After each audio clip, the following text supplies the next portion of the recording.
Bonjour. J'ai mis un titre un peu cryptique, mais vous allez voir ce dont il s'agit. Nous avons vu au dernier cours comment Kukai posait d'emblée la relation entre les phonèmes et graphèmes d'une part, leur aspect réel de l'autre.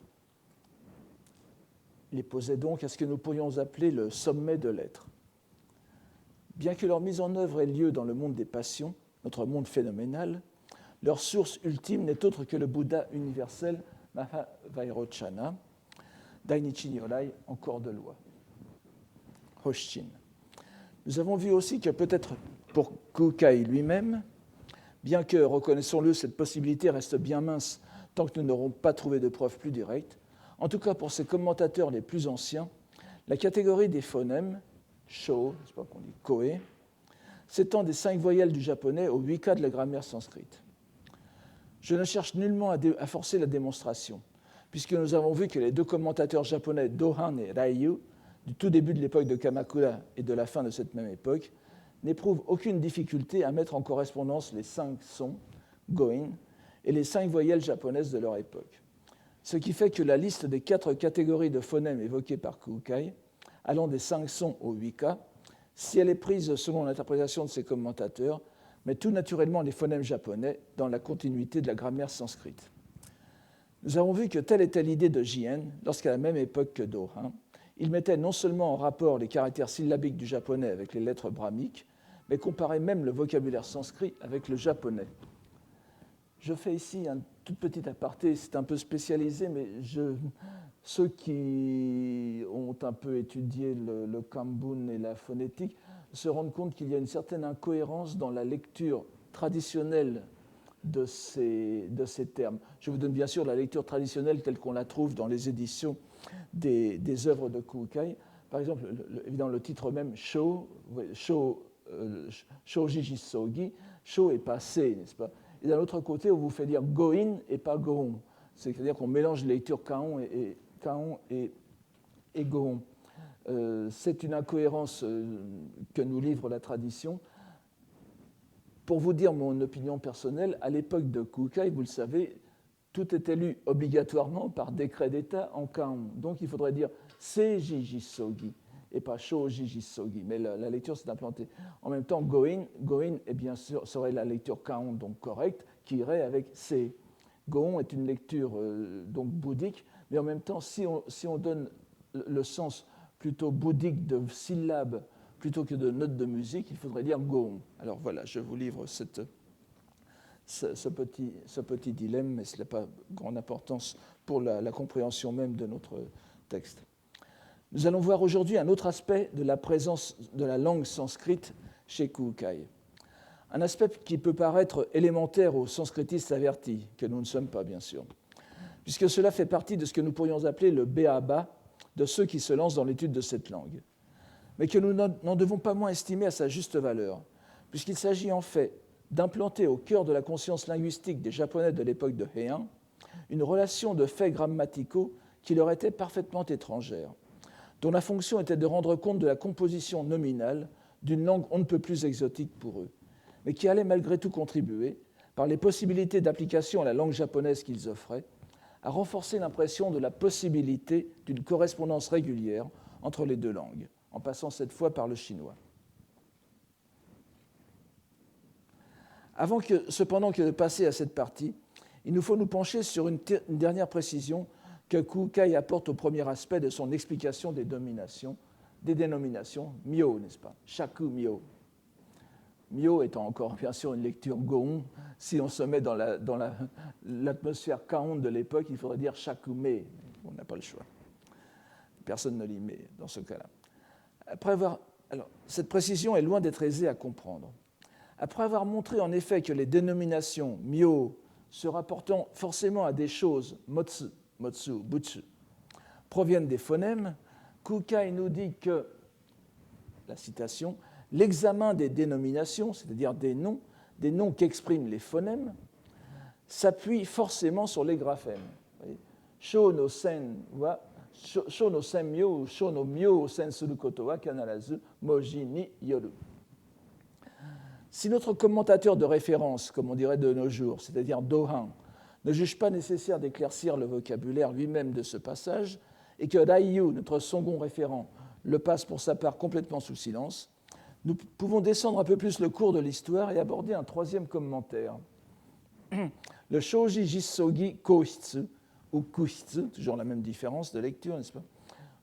C'est-à-dire les explications orales mises par écrit sur le Shoji Jisogi, qui sont des commentaires oraux, comme le nom l'indique, sur l'opuscule de Kukai, donc prononcé pendant 30 jours par un grand érudit Shingon de la période des cours du Nord et du Sud, du Nambokucho, donc Goho, du monastère de Toji, et prise par écrit par son disciple, non moins grand érudit, Kembo. Vous avez les noms, donc Goho 1306-1362, Kembo 1333-1398. Divisé en 5 livres, ce commentaire est de loin le plus long de ceux qui nous servent de référence et nous donne des explications plus détaillées, là où les deux autres restent muets. En particulier, pour ce qui concerne ce terme d'examen, le Kuhitsu l'explique par mettre en évidence ken, c'est-à-dire arawasu, n'est-ce pas, le caractère sen qui veut dire examiner, etc., inspecter, est expliqué ici par ken, arawasu, terme qui est d'importance dans l'exégèse sino-japonaise, puisqu'il implique la manifestation de ce qui est caché, et donc pour les phonèmes, de faire apparaître ce qui est vraiment sous la dénomination. Pourquoi cela devrait-il s'appuyer sur les graphèmes? C'est ce que nous explique Dohan dans un passage qui mérite d'être traduit ici pour expliquer l'expression « mise en évidence des appellations par les phonèmes ».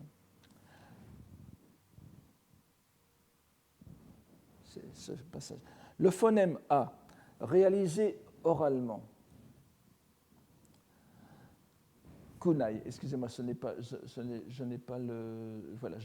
n'ai pas transcrit le texte ici. Je vous le lis donc à voix haute en vous donnant les termes principaux. Le phonème A, réalisé oralement, kunai, c'est-à-dire kuchi no naka, kuchi no uchi, en se déployant, hoshite, met en évidence, ken arawasu, la dénomination, c'est-à-dire le nom du corps de loi. La dénomination du corps de loi est donc la seule lettre A, c'est-à-dire agi, n'est-ce pas? La proposition, les dénominations, s'appuie forcément sur les graphèmes, signifie que la dénomination exprimée d'une seule lettre se fonde sur les graphèmes. Je vous donne ici la lecture. Dans ce cas, Dohan écrit A en écriture chinoise, ce qui est tout à fait normal, et nous verrons tout à l'heure qu'il y a aussi certains textes le mettent en écriture brahmique, comme ceci, n'est-ce pas?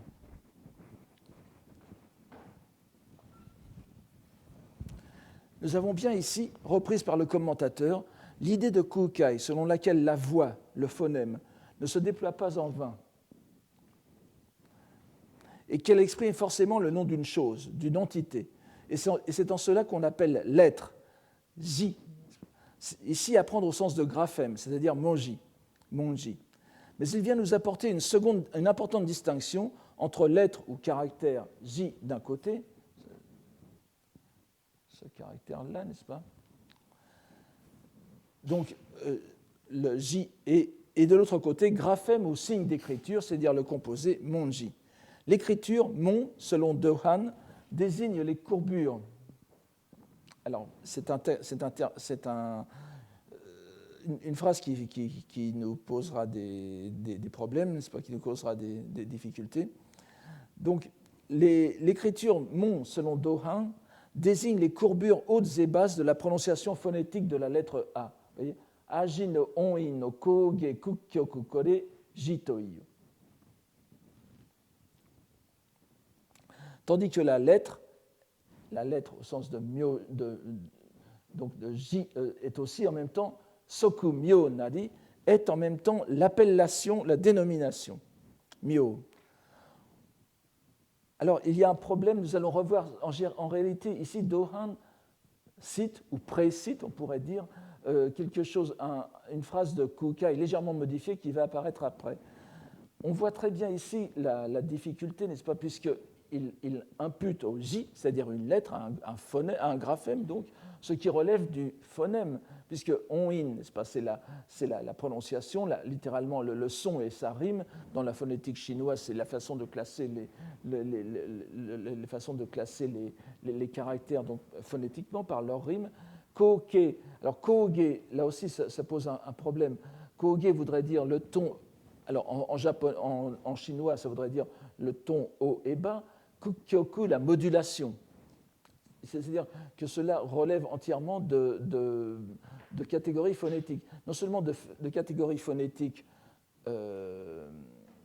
donc, et pas écrites, mais surtout de catégories phonétiques chinoises et pas du tout sanskrites. Parce qu'on ne voit pas trop. Enfin, il y avait des accents en sanskrit védique, n'est-ce pas, en sanskrit très ancien, dans la prononciation des Védas, il y a des accents. On pourrait à ce moment-là parler de haut et de bas, voire de modulation kukyoku, mais dans le bouddhisme de l'époque tardive, et surtout dans les milieux bouddhiques, donc même indiens, je ne pense pas que ces accents aient jamais été maintenus. Est-ce qu'il fait allusion à la psalmodie? Kukyoku, n'est-ce pas, veut dire la modulation, les courbures. Mais enfin, en tout cas, on a ici l'impression que c'est largement phonétique. Tout à l'heure, nous verrons chez Kukai qu'il peut y avoir une interprétation graphique de ces choses-là. Je peux déjà vous en faire part dès maintenant. Quand vous voyez la lettre A, n'est-ce pas, la lettre A est composée de toutes sortes de courbures auxquelles pourraient s'appliquer, disons, les modulations de la lettre pourraient s'appliquer, kukyoku en particulier, vu d'un point de vue chinois.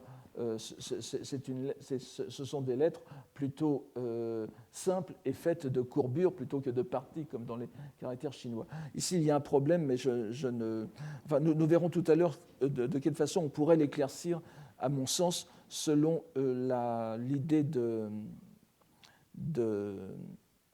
Kukai.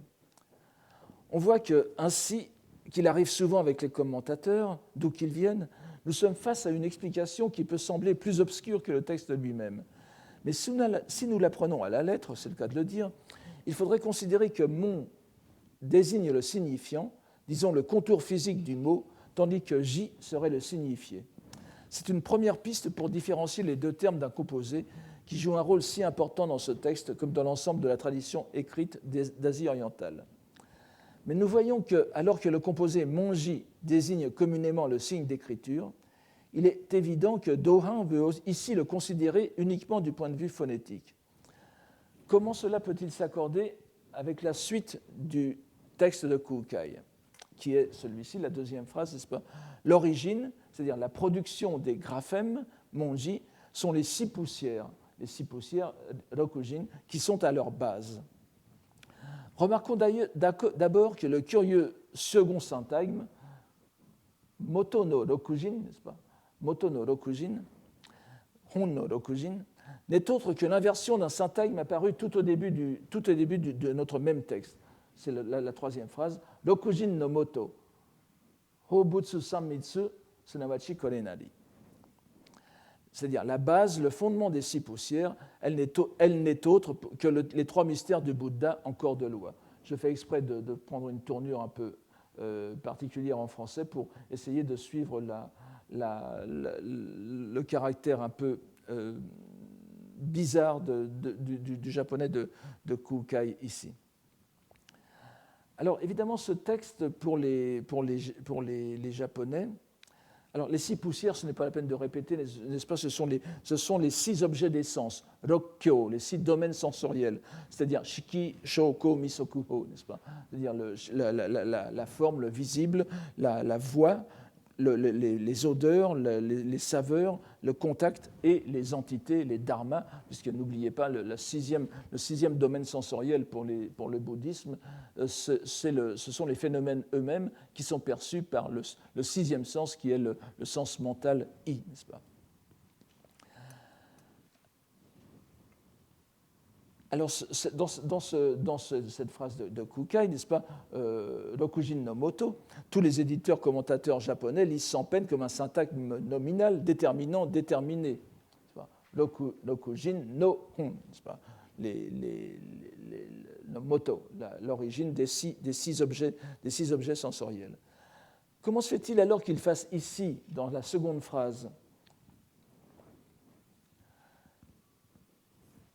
quelque peu violence au texte, en le lisant curieusement et de façon invraisemblable du point de vue de la grammaire chinoise, moto kore rokujin nari. Moto nore kore rokujin nari. Au lieu de lire moto no rokujin, on lit moto kore rokujin nari, ce qui en japonais fait une phrase parfaitement compréhensible. C'est-à-dire en japonais sinisé, n'est-ce pas, leur origine, ce sont les 6 poussières, les 6 domaines sensoriels. Ce n'est seulement, comme vous voyez encore une fois, le japonais, la lecture en japonais du Kanbun camoufle le texte original chinois qui n'est pas tout à fait ça. C'est-à-dire, ce sont les 6 poussières qui sont leur base. Bien sûr, la lecture explicative est toute naturelle, mais elle camoufle la construction. Heureusement, il n'y a que peu de différence entre les deux lectures. Le Kohitsu résume cette phrase très clairement. Si l'on s'enquiert de l'origine des graphèmes, ce sont les 6 poussières en leur substance originelle. Et vous voyez qu'ici, le Kohitsu rend bien compte de la phrase telle qu'elle est. Moto no rokujin, c'est-à-dire les 6 poussières rokujin, sont le hontai, hontai, n'est-ce pas, le dernier caractère ici, donc la substance originelle, ce qui correspond tout à fait au texte. Très clairement, certes, dans l'énoncé, mais beaucoup moins selon le sens, puisqu'il y a une contradiction dans les termes que nous avons déjà remarqués. Mais Dohan suggère à ce sujet un exemple qui devrait nous aider.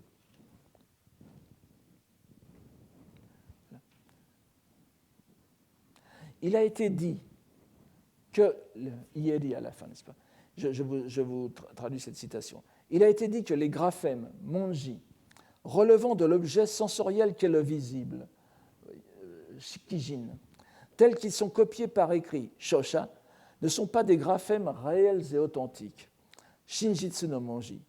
Mais parce que l'on parle ici, ima, iyu, parce que l'on parle ici des graphèmes relevant des 6 objets sensoriels, rokujin no monji, la lettre A, copiée par écrit, est un graphème relevant de la réelle et authentique nature de loi.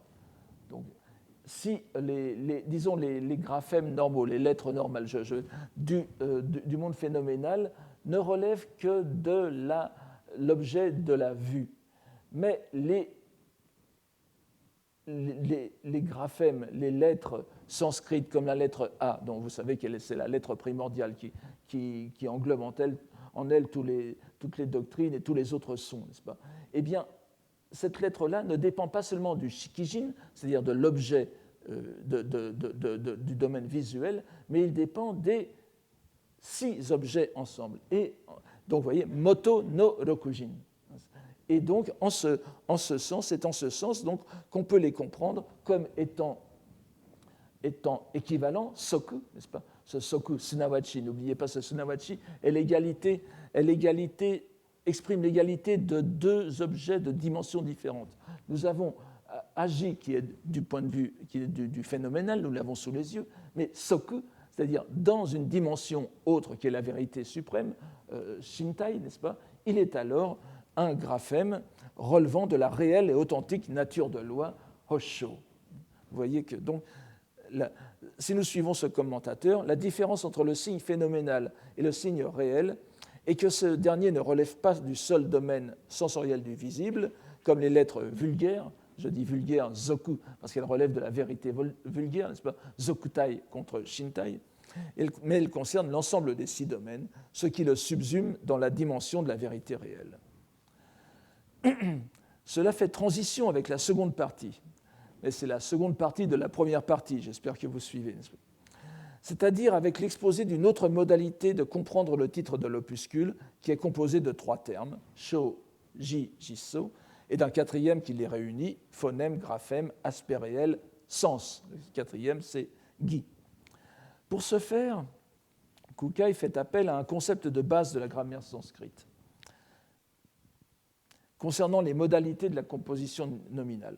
Alors, tout ça n'est pas très facile. Enfin, c'est élémentaire d'une certaine façon, mais quand, vous voyez, les termes sont un peu bizarres et il va falloir que vous y habituiez. Rassurez-vous, ce n'est que cette leçon qui portera là-dessus, parce qu'après, vous verrez que Kukai met beaucoup moins en opération ces concepts. Donc, ce sont les modalités de la composition nominale. Cette composition qu'on appelle samasa en sanskrit. Donc, dans cette langue, les noms composés ont fait l'objet d'une description minutieuse des grammairiens. Laissons parler ici brièvement le grand maître des études sanskrites que fut Louis Renou, qui est l'auteur d'une grammaire sanskrite qui fait autorité non seulement en français, mais dans la plupart des langues où il y a eu des études indiennes. Je vous cite Louis Renou ici. La composition nominale, c'est-à-dire le groupement en une unité morphologique et sémantique de deux ou de plusieurs termes, dont le dernier est un nom ou prend valeur de nom, est développée presque sans limite en sanskrit classique, tant pour le nombre des éléments que pour les possibilités formelles et syntaxiques de combinaison. Alors vous voyez, déjà, non, n'est-ce pas? Il y a des analyses grammaticales, des catégories grammaticales qui ne valent que pour le sanskrit. On voit tout de suite en sanskrit ce qui est un nom. En chinois, on ne le voit pas du tout, n'est-ce pas? N'importe quel nom peut devenir verbe, etc. Renou distingue entre composés primaires d'une part, dans lesquels la valeur propre du dernier membre se maintient, et j'insiste sur cette idée en sanskrit, c'est le dernier membre qui est l'important, n'est-ce pas? Et donc, il y a ces composés primaires dont les rapports sont soit du type copulatif, c'est-à-dire la conjonction « et », n'est-ce pas, soit de dépendance casuelle, non pas au sens de casual en japonais moderne, mais ce qui relève des cas. Et vous vous souvenez que la dernière fois, nous avons parlé de hatten, les 8 cas de la déclinaison sanskrite. Donc de type déterminatif. Il y a aussi les composés secondaires dont l'ensemble prend valeur d'adjectif et s'applique à un objet extérieur pour le qualifier. Ça prend valeur d'adjectif, mais le dernier membre est le plus souvent un nom, encore une fois. Il y a trois grandes catégories dans la grammaire classique de ces composés. Le plus connu, c'est le dvandva, n'est-ce pas? Le copulatif, c'est-à-dire qui relie deux choses, père et mère, n'est-ce pas, etc. Soleil et lune. Il y a ensuite le tatpurusha. Alors, donc les grammairiens sanskrits ont pris des expressions qui sont devenues typiques pour distinguer chaque composé. Tatpurusha veut dire son serviteur, son homme, n'est-ce pas? Donc le tat est considéré comme un composé déterminé, n'est-ce pas? De lui, donc le premier terme se rapporte au second. Alors le troisième composé est aussi très important, le bahuvrihi. Bahuvrihi veut dire en réalité qui a beaucoup de riz. Alors vrihi veut dire le riz, mais bahuv et bahu veut dire beaucoup, comme dans les langues modernes de l'Inde, enfin de l'Inde du Nord. Mais bahuvrihi ne veut pas dire beaucoup de riz, ça veut dire qui a beaucoup de riz. Vous voyez, le composé prend une valeur qui désigne une troisième chose, un troisième objet qui est extérieur, c'est-à-dire celui qui a beaucoup de riz. Et ce composé finissant par un nom devient une sorte d'adjectif se rapportant à quelque chose donc, qui est la notion, le référent principal est hors du composé. Et il y a une quatrième classe qui est celle des avyayī bhava. Avyayī bhava, c'est-à-dire les indéclinables qui sont souvent des formations adverbiales. On le reverra peut-être tout à l'heure, mais alors dans ces formations adverbiales qui finissent aussi par un nom, mais le nom, le dernier membre, c'est vrai, n'est pas considéré comme le plus important. C'est un peu exceptionnel. C'est le premier membre qui indique le mouvement général du mot, si vous voulez. Mais, donc, ce sont des choses tout à fait propres à la grammaire sanskrite et surtout qui sont facilement, je ne sais pas, mais quand même de façon assez visible, analysable en sanskrit. C'est-à-dire les catégories même des mots qui composent ces composés nous permettent de les analyser. Alors, Renou précise que donc, vous aviez 3 classes principales, une quatrième donc avec les Aviaï Bava, et les grammairiens tardifs en distinguent 6. Il n'est pas difficile de reconnaître en ces grammairiens tardifs ceux dans la tradition desquels furent formés les religieux indiens ou indiens venant d'États indianisés d'Asie centrale, les Amoga Vajra, Vajrabodhi, Shubhakara Simha. Je vous mets ici tous les noms et leurs dates. Vous voyez qu'ils sont tous, ils sont tous arrivés en Chine pendant la dynastie des Tang. C'est la dernière grande vague de transmission du bouddhisme en Chine, n'est-ce pas, avec le tantrisme indien tardif. Et évidemment, ce sont ces conceptions grammaticales tardives que transmirent ces Indiens en Chine. Évidemment, leurs connaissances furent retransmises à un religieux chinois qui s'appelle Yixing, c'est pas Ichigyo en japonais, qui les a transmises à son tour à Huiguo, c'est-à-dire Eka, le maître de Kukai, nous avons vu la dernière fois, et finalement Kukai. Donc voici la façon dont ces choses se sont transmises jusqu'à lui. Mais les 6 modalités, alors là c'est pareil, nous avons un problème de prononciation. Cette fois, les éditeurs japonais, pour montrer 2 choses, à la fois parce qu'ils pensent quand même de temps en temps à la nécessité de faire prononcer Kukai en lecture Kaon, d'une part, et puis aussi à la coutume qui s'est implantée dans les lectures phonétiques du chinois de mettre ce qui n'est pas bouddhique en lecture Kaon et ce qui est bouddhique en lecture Gohon, mais vous voyez que c'est déjà contredit dans ce que nous avons vu tout à l'heure. Mais ici, en tout cas, on fait preuve d'un certain esprit de purisme et on fait lire ça le plus souvent, ou en tout cas, ceux qui lisent comme cela passent pour être plus érudits. On fait lire ça non pas Roku, Gashaku, Goshaku, vous me direz, on pourrait lire Gojaku, mais c'est Gashaku, mais on lit Riku Gashaku, ou bien aussi Riku Ri, avec le caractère ri de hanaru, n'est-ce pas, hanareru, riku ri gashaku ou riku gashaku. Si vous lisez roku gashaku, d'abord, vous retrouverez pas mal de gens avec vous, et ce n'est pas grave du tout, puisque vous savez bien que ce ne sont que des façons de se situer, d'exprimer sa position par rapport à tel ou tel texte ou période.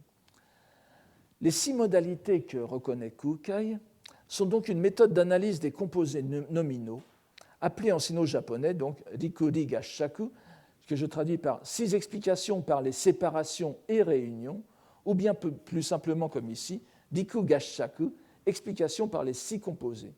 Avant tout applicable au sanskrit, est venu directement d'une tradition indienne. Il est d'autant plus remarquable de constater qu'il l'expose ici sans aucune référence directe à la langue sanskrite, mais l'utilise pour procéder à l'exégèse de termes sino-japonais. Raiyu, dans son commentaire, donc Raiyu du début de Kamakura, rappelle que Kukai dit de l'exégèse des 6 réunions dans son traité des 10 étapes de la pensée, dont nous avons parlé il y a 2 ou 3 cours. Cette exégèse est le moyen grâce auquel l'ensemble des entités obtiennent leur dénomination. Avant de préciser, à l'aide d'un autre texte, que seuls les noms composés de 2 sens ou plus peuvent faire l'objet d'une telle exégèse. Alors vous voyez que ça reprend un peu ce que disait Renou, c'est-à-dire qu'il faut qu'il y ait 2 noms. Gi, c'est le mot artha, n'est-ce pas, que nous avons ici. Gi, c'est le sens, et en même temps ce qui est transmis par la lettre. Et évidemment, du côté des Chinois et des Japonais, cela serait l'équivalent des mots pleins, en quelque sorte. Vous savez que la grammaire, enfin la grammaire c'est peut-être un grand mot, mais la tradition philologique chinoise distingue entre les mots pleins et les mots vides, c'est-à-dire jishi et kyoshi. Bon, ji, c'est le jitsu de réel, et kyo, c'est munashi, n'est-ce pas? les mots vides étant les particules grammaticales, etc. Donc, il faut qu'il y ait deux mots pleins pour faire un composé. C'est assez évident, mais les exemples concrets que nous donne Ryu ici sont très intéressants. Je vous en donne une partie, n'est-ce pas?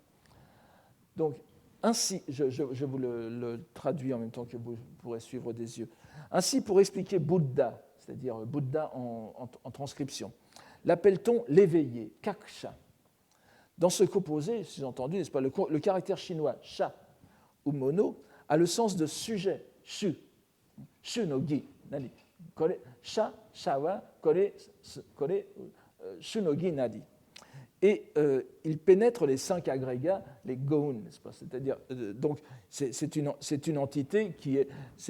Cela exprime, ce gi exprime une entité qui est existante, qu'on a devant nous, les 5 agrégats, n'est-ce pas? Shiki, Juso, Gyo, Shiki, ce sont les 5 composants de tout phénomène, hein, et en particulier des phénomènes vivants. Kaku, de son côté, le verbe kaku, sameru, n'est-ce pas? Samu, samete, s'éveiller a le sens de inspecter. Vous voyez, satsu, hein, cha en chinois. Kaku, kore, satsu no gi, c'est-à-dire inspecter, être assez lucide pour considérer les choses. Ce qui relève de la seule sagesse. Tada chi ni zokusu. Alors, voici, donc, nous avons parlé de ri-go, n'est-ce pas? Ri-go, ri-gashaku, la séparation, la division et la réunion. Donc, lorsqu'on décompose le composé en deux sections, nous avons le betsuge, n'est-ce pas, bekkai ou betshige, c'est-à-dire l'exégèse, l'explication par séparation. On analyse le composé en deux. Ensuite, celui qui possède l'éveillé, kaku aru no mono, nazukete, on l'appelle kakusha, l'éveillé. Ça, c'est l'exégèse par réunion. Alors, vous voyez que c'est assez intéressant ici. Comme on le voit ici, de façon beaucoup plus évidente que chez Kukai, la mise en œuvre de cette sextuple exégèse telle que la conçoit Ryu, en passant d'un contexte sanskrit à l'univers langagier sino-japonais, prend de singulières tournures. L'exemple choisi est d'autant plus remarquable que Ryu, ou plutôt le commentaire qu'il cite à ce sujet, mais je n'insiste pas là-dessus, part d'un mot sanskrit, Bouddha, dont il considère la traduction sino-japonaise kakusha. Mais chacun peut voir qu'il ne s'agit pas du tout d'un composé nominal au sens où on l'entendrait en sanskrit, puisque sha, en chinois, n'est-ce pas l'équivalent de ja, ne peut guère s'employer absolument, c'est-à-dire séparément de tout, sauf si on le lit en japonais, mono. En chinois, ce n'est pas possible d'en faire un mot distinct, mais si on le lit en japonais mono, comme vous le savez tous, mono est parfaitement autonome en japonais. Il apparaît donc le plus souvent comme suffixe nominal en japonais, en chinois et en sino-japonais aussi, à la suite d'un mot pris au sens verbal, exprimant l'auteur d'une action, vous le savez tous. L'application au sino-japonais du modèle sanskrit ne peut se faire qu'au prix d'une adaptation considérable, fondée sur le décompte des caractères comme autant de mots, l'équivalent du sanskrit artha, pleinement signifiant, ce qui n'est bien sûr pas le cas. Il est encore plus étonnant que l'exemple choisi par Ryu, kakusha, non seulement ne soit pas pertinent du point de vue sémantique, mais qu'en plus il se présente comme la traduction d'un mot sanskrit Bouddha qui n'est aucunement composé, lui, en sanskrit. Vous le voyez tous, n'est-ce pas? Bouddha est le participe passé du verbe Bud qui veut dire s'éveiller, l'éveiller, n'est-ce pas? Donc le terme sanskrit qui devrait être le support de cette méthode de comparaison ne s'applique pas. Et on prend à la place un terme chinois qui s'applique du point de vue extérieur du chinois, mais pas du point de vue de la sémantique. C'est bien évidemment un exemple parmi une infinité d'autres qui montre que le passage du sanskrit au chinois, même lorsqu'il s'effectue selon des catégories communes, transposées de l'Inde à la Chine, bouleverse les relations sémantiques. Et ici, nous avons eu l'exemple d'un participe passé sanskrit qui est considéré sous sa forme chinoise comme un composé de deux noms. Nous trouverions facilement d'autres exemples bien plus importants dans l'histoire de la pensée bouddhique extrême-orientale, du même décalage qui répond extérieurement à ces catégories de composés indiens, tout en introduisant en réalité des concepts radicalement nouveaux et irréductibles aux sources indiennes. L'un des plus marquants est le mot pour nature de Bouddha, Bussho en sino-japonais, qui traduit le sanskrit buddhata, mieux rendu par le français bouddhéité ou l'anglais buddhahood, terme dont j'ai eu l'occasion de parler ailleurs plus en détail et qui est exemplaire de ce point de vue. En effet, alors que le terme sanskrit, formé par l'ajout du suffixe abstractif ta, c'est pas le même que notre te en français dans liberté et égalité, n'est-ce pas? Donc, au participe passé Bouddha ne peut d'aucune façon être considéré comme un composé en sanskrit. C'est une dérivation, mais ce n'est pas un composé. Comme le dit Renou, le second terme d'un composé doit être un nom. Donc, ce mot sino-japonais est formé cette fois, à la différence de kakusha de tout à l'heure, de deux mots pleins, butsu et sho, n'est-ce pas? Hotoke et saga, constituant donc indubitablement un composé répondant aux critères grammaticaux indiens. Les implications dans la pensée bouddhique sino-japonaise de l'innovation permettant, selon ce qui vient d'être défini par Ryu, la séparation et la réunion des composés du terme busho, ce qui serait impossible à faire en sanskrit, puisque l'équivalent de nature en sanskrit, ta, n'est que le suffixe d'abstraction. Donc ces possibilités sont immenses, puisque nature peut être détachée de Bouddha, on peut avoir Hotoke d'un côté et Sho de l'autre, ce qui n'est pas possible en sanskrit, et évidemment, chacun des termes peut se mettre en composition avec d'autres termes, et nous avons l'une des clés de l'histoire de la pensée des idées concernant la nature de Bouddha en Extrême-Orient, la possibilité de rendre la nature une nature indépendante de Bouddha. Et cette nature indépendante, chez d'autres êtres, sera-t-elle de Bouddha ou non, etc. Enfin, je n'entre pas dans les détails, mais vous voyez à quel point cela peut aller loin. Abordons donc les 6 catégories de composés, dont nous commencerons par constater que l'ordre dans lequel Kukai les présente diffère de l'ordre indien usuel. Mais cela est secondaire pour notre propos. En premier, donc, la première catégorie qui est ainsi présentée, c'est par le phonème qu'existe le graphème. Kue niyorite ou niyote ji-ari. C'est par le phonème qu'existe le graphème. Le graphème est donc graphème d'un phonème. C'est ce que l'on nomme substantif déterminé. Bon, je ne vais pas inciter, je reviendrai en séminaire, peut-être si j'ai le temps, vous me le rappelez. Vous voyez la différence entre le soku qui est ici, le sunawachi, les deux se lisent soku en japonais et sunawachi, mais c'est légèrement différent. Ce n'est pas le soku d'identité, c'est le soku de conséquence ici. Donc, le graphème est donc graphème d'un phonème, c'est ce que l'on nomme substantif déterminé et shu. On peut lire ishu ou eshu, ou même eju si vous voulez. Donc le shu. Cette catégorie correspond au composé déterminatif dit tatpurusha en sanskrit. Et rien ne nous empêche de le traduire ainsi par commodité, c'est-à-dire donc substantif composé, substantif déterminé. Dohan nous explique que la première phrase, c'est par le phonème qu'existe le graphème, constitue l'exégèse par séparation, rishaku. Tandis que la phrase, le graphème est donc graphème d'un phonème, et là on voit sho no ji, n'est-ce pas? C'est l'exégèse par réunion, gashaku, ce qui n'est pas tout à fait la même chose, puisqu'ils sont séparés par no. Mais ce qui est étonnant, et ce qui bafoue la grammaire sanskrite, c'est qu'il ajoute que phonème, ici, sho, est le sujet, le déterminé, shu, n'est-ce pas, le souverain, et graphème est le complément, le déterminant, ju. Alors que tout étudiant de sanskrit débutant comprend que c'est en réalité le contraire. En sanskrit, le déterminé suit en effet le déterminant de la composition nominale, comme je vous l'ai dit tout à l'heure. D'ailleurs, il est intéressant de voir que même ce mot de déterminant, ju, littéralement celui qui suit, qui est derrière, traduit très exactement le sanskrit upasarjana, qui veut dire subordonné, dont Renou indique qu'il est le nom du membre déterminant. C'est bien ce que nous avons. Le déterminant est, en grammaire, enfin, si vous voulez, inférieur au déterminé, bien sûr. Le chat du voisin, c'est d'abord le chat qui est important, grammaticalement, j'entends.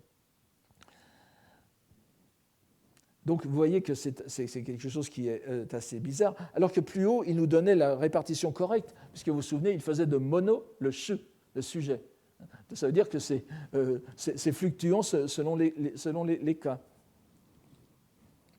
Les deux commentateurs suivants, Ryu et Goho, ne corrigent pas cette affirmation. Au contraire, Ryu la renforce en précisant que le phonème est le réel, le graphème est le provisoire ou conditionnel, ke, n'est-ce pas? Le phonème est jitsu, le graphème est ke.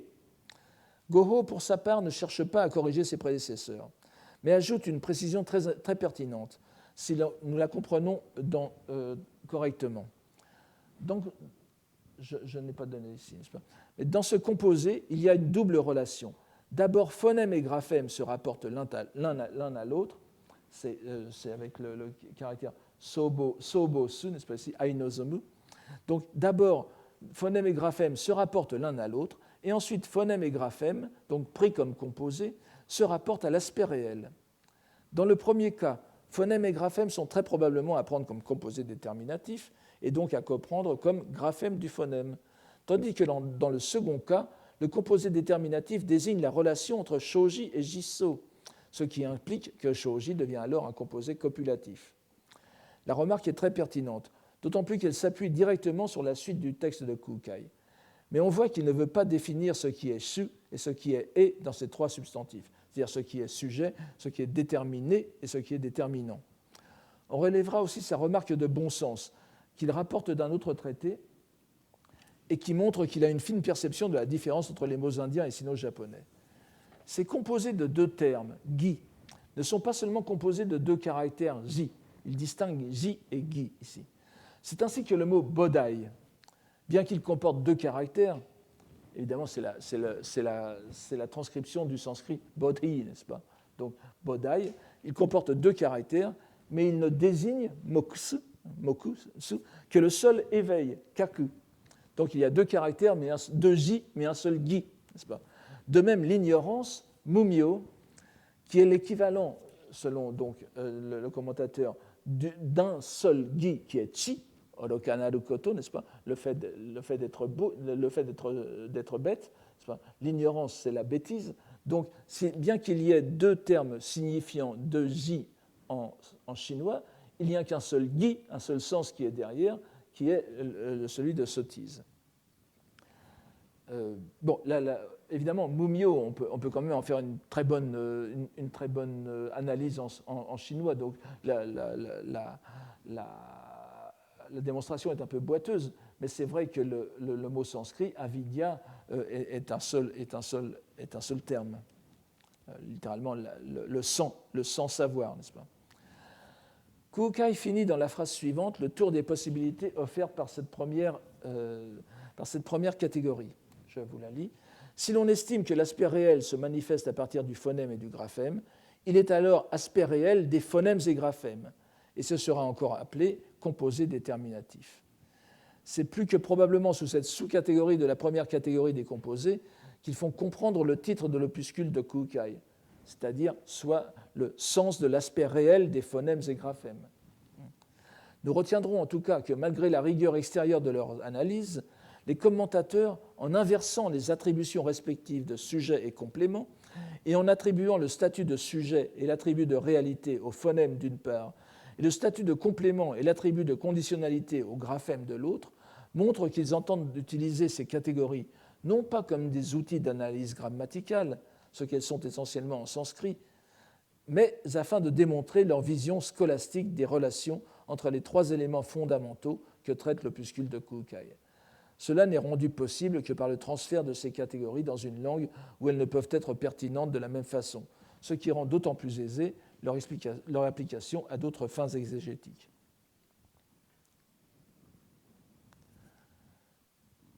Kukai définit ensuite une seconde catégorie de réunion, go, n'est-ce pas, gashaku, en reprenant le même mouvement d'analyse. D'abord le rapport entre phonème et graphème, et puis le rapport des deux premiers avec l'aspect réel. Voyons d'ailleurs d'abord le premier. Si l'on estime moshi iyu, n'est-ce pas, moshi iwaba, mais ce iyu se dit aussi homou, n'est-ce pas, ça veut dire, ça a un sens de penser en même temps. Je préfère le traduire par le verbe estimer plutôt que le verbe dire. Si l'on estime que le phonème possède forcément un graphème, le phonème est alors le possédant, no, n'est-ce pas, no. le possédant, know. Il faudrait dire know you en caon, mais la plupart des commentateurs modernes le lisent know. Et le graphème est le possédé, show. Donc vous voyez la relation, je reviendrai tout à l'heure là-dessus. En tant que possédant le bien qui est le graphème, alors ça c'est très intéressant, n'est-ce pas? Donc no no ji, no, alors yoku ji no zai aru koto sunawachi uzai no nao udunari, n'est-ce pas? Si l'on, donc le graphème est le possédé shou, n'est-ce pas? Donc no le possédant, shou le possédé. En tant que possédant le bien qu'est le graphème, il sera alors appelé ayant de la richesse, ayant du bien, composé possessif. Alors là, c'est une exégèse très, très, très amusante. Même la locution ayant de la richesse, uzai, comme vous voyez, c'est zai adi. Et la traduction du sanskrit bahu vrihi, ayant beaucoup de riz, comme d'ailleurs au Japon, le riz en sanskrit étant l'équivalent de bien, de richesse, donc ayant beaucoup de riz, c'est ayant beaucoup de richesse. Donc la traduction de riz par zai est tout à fait pertinente. Donc ce type de composé dont Renaud nous dit que son contenu équivaut dans les phrases analytiques à une proposition relative. Vous voyez, bahu vrihi veut dire beaucoup de riz, mais ça veut dire en réalité qui a beaucoup de riz. Et aussi que son signe caractéristique est dans la valeur adjective attribuée à un comparatif, dont le dernier terme est un substantif, encore une fois. Alors, il est bien évidemment impossible. Alors, il y a plusieurs autres traductions possibles de bahu vrihi, n'est-ce pas, de ayant beaucoup de riz. Vous voyez, tazai est la plus courante, l'avant-dernière, et parfois on traduit très littéralement tamai, ayant beaucoup de riz. Mais encore une fois, vous voyez, et si je me permets de faire une petite... malheureusement, le temps presse, mais ces catégories ne peuvent exister qu'en sanskrit. Je vais simplement vous dire très rapidement, sans mettre les mots sanskrit derrière. Chacun connaît cette expression tamon, n'est-ce pas? Tamon, vous connaissez tous tamonten, etc. Tamon veut dire littéralement beaucoup, entendre beaucoup. Et encore, on ne peut pas. Mais eh bien, il traduit au moins trois mots sanskrits, n'est-ce pas? Vous avez, tout le monde connaît, c'est la lecture tamonten, donc c'est bishamonten, c'est-à-dire Vaishravana. Vaishravana veut dire le fils de Vishravana, n'est-ce pas? Vishravana et Vishrav, vous voyez, Vishru, etc., c'est-à-dire, ça veut dire le fils du glorieux, enfin un nom comme nous avons comme Cléopâtre, n'est-ce pas, qui veut dire au père glorieux, n'est-ce pas? Là, vous avez la même chose, c'est quelqu'un qui s'appelait Cléo quelque chose, c'est traduisé en grec, n'est-ce pas? Donc, ça veut dire le fils de Vishravana. D'un autre côté, ça traduit Bahushriti, qui veut dire l'érudition, le fait d'entendre beaucoup de choses. Mais ça veut dire aussi Bahushruta, qui est érudit, c'est-à-dire qui a entendu beaucoup de choses. Vous voyez que pour les Chinois et les Japonais, ça ne pose pas de problème. C'est exactement ce même composé traduit en réalité trois relations grammaticales complètement différentes en sanskrit.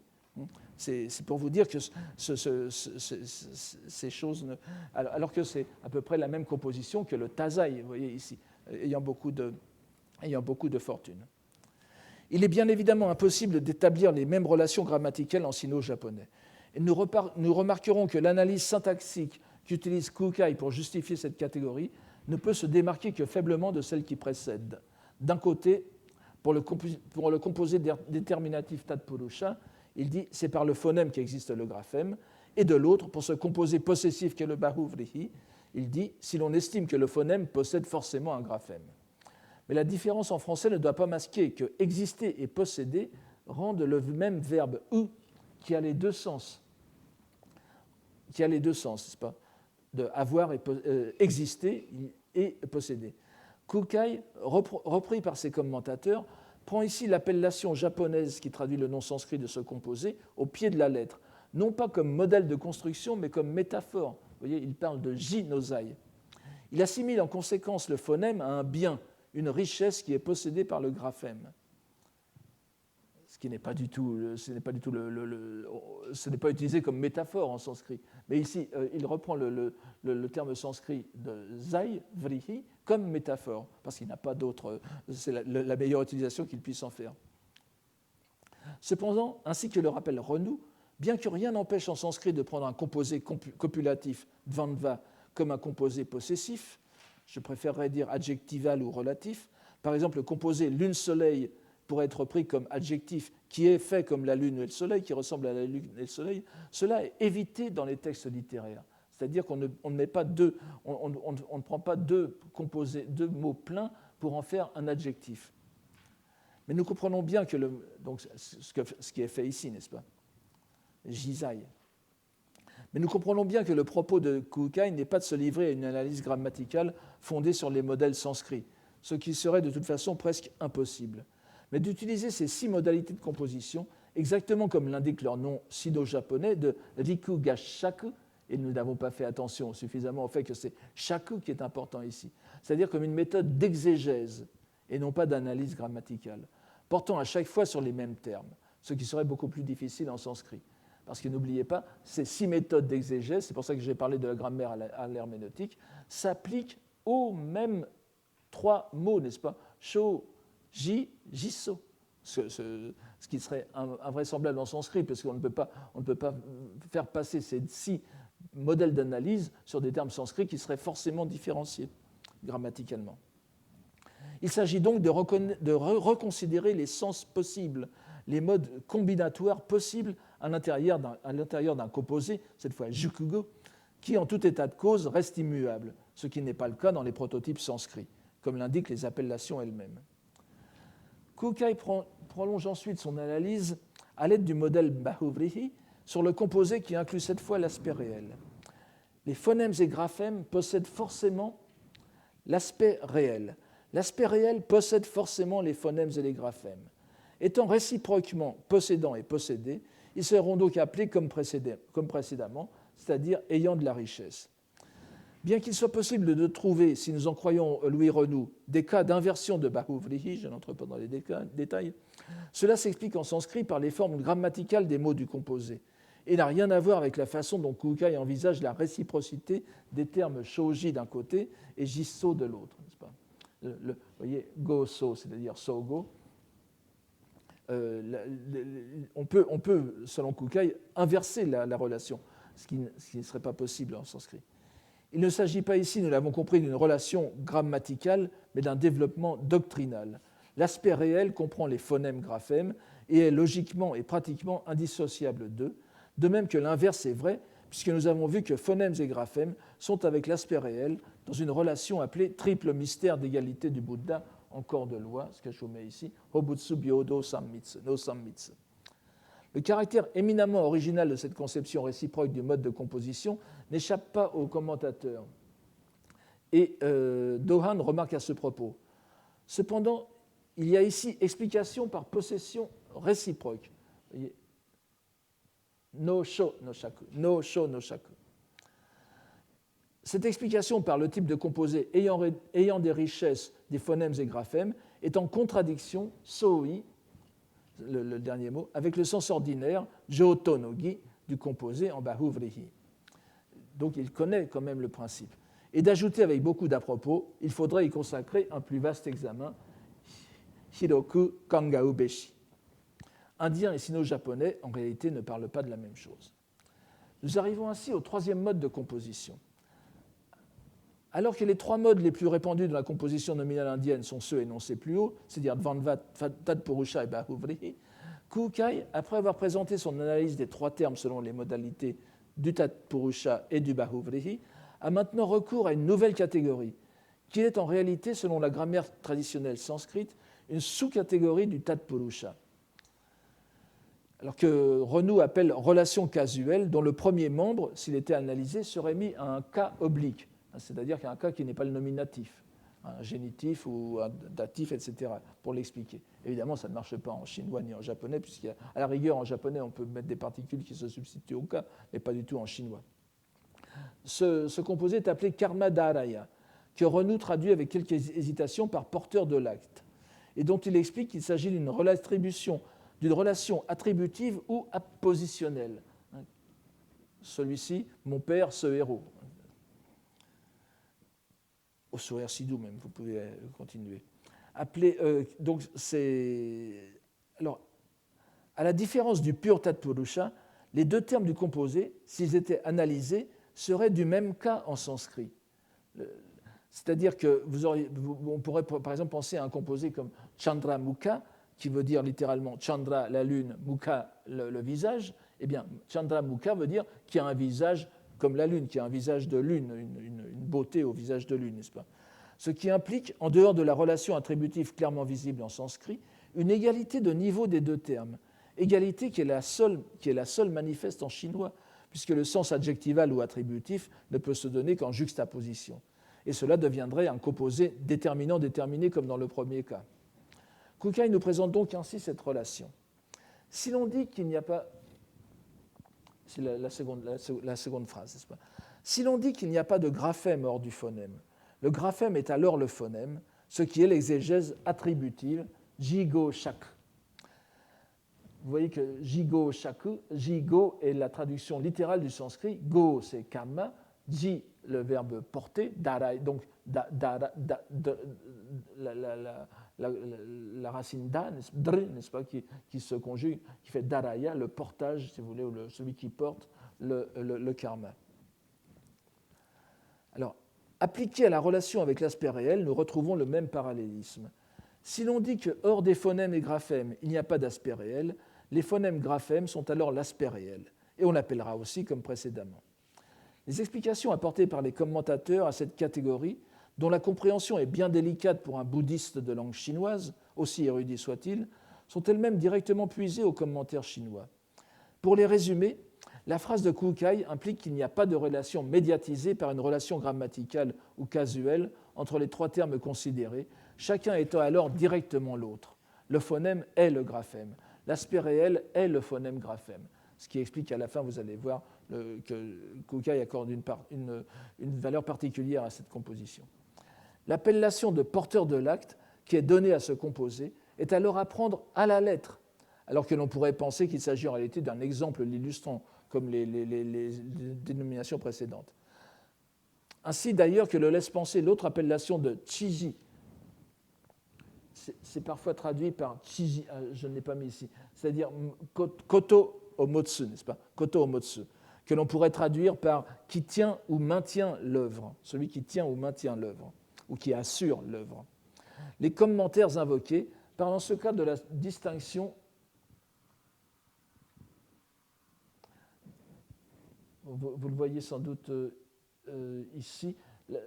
Parle en tout cas de... Non, malheureusement, je ne vous ai pas mis, mais enfin, ce sont des caractères que j'avais déjà mis auparavant. Donc, il parle de la distinction entre la substance, tai, que vous connaissez, et la mise en œuvre, yu, n'est-ce pas? Yo, que l'on lit yo en japonais moderne, mochido, c'est-à-dire la mise en œuvre, l'opération, l'opérativité. Donc, de chacune des trois notions. Comme si le fait qu'elles ne soient plus reliées entre elles grammaticalement entraînait qu'elles agissaient dans le monde directement en leur substance propre.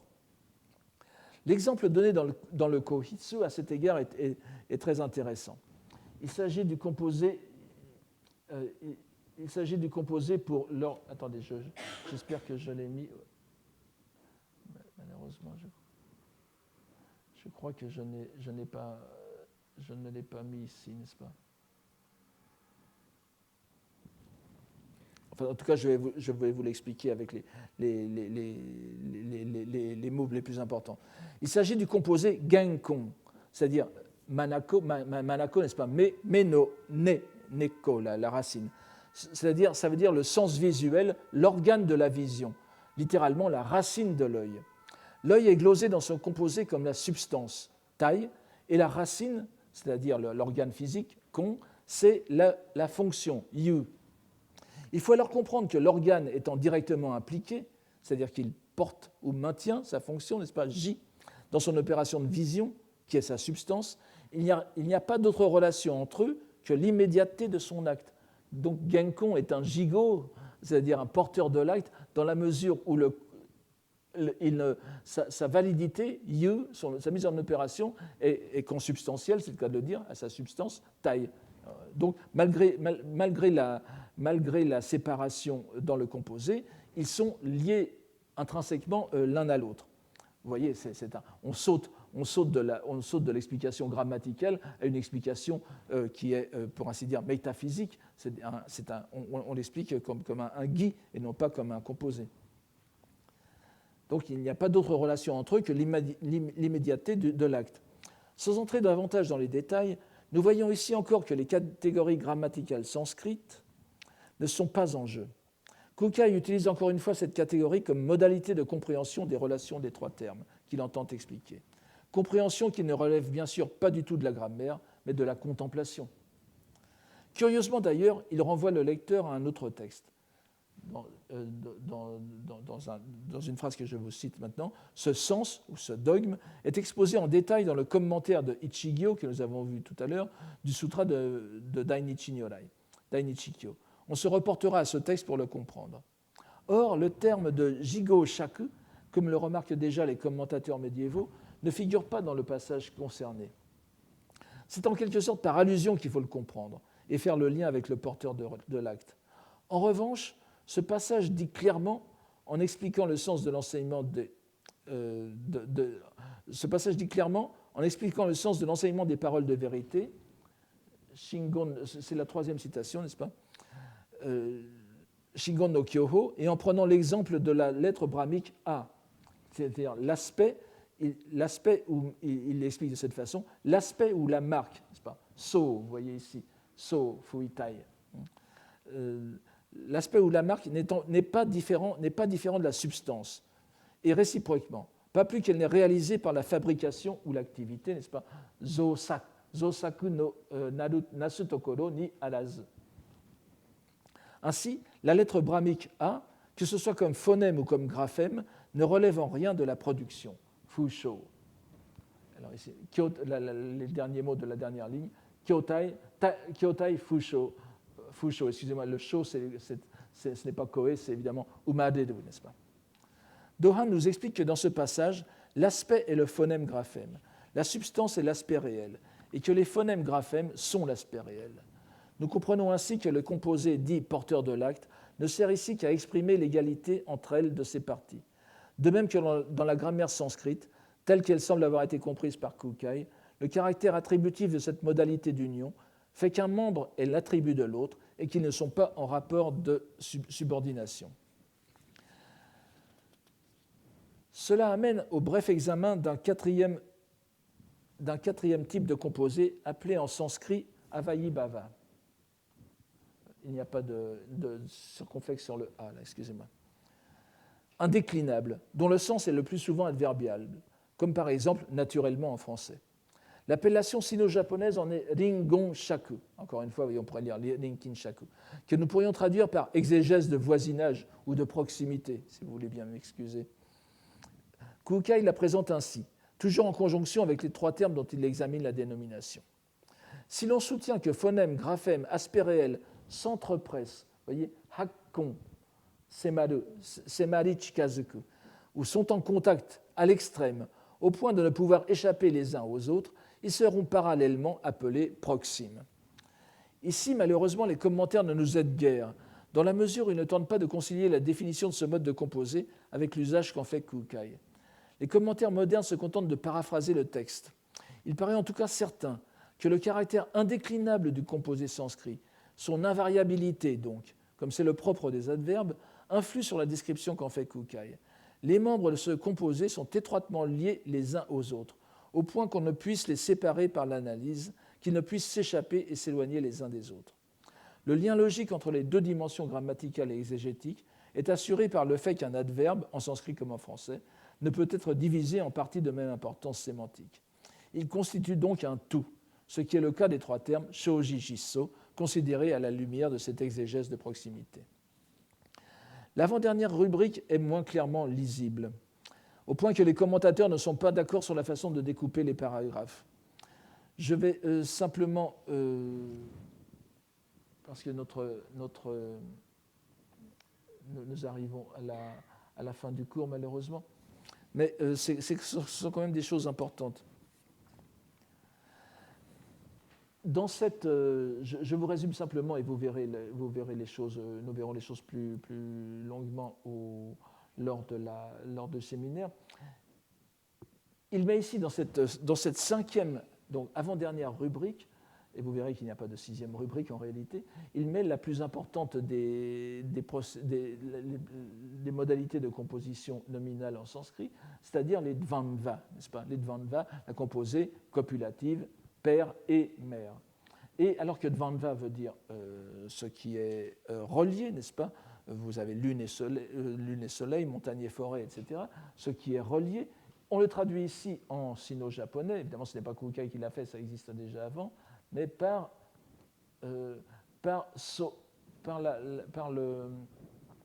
le mot soi.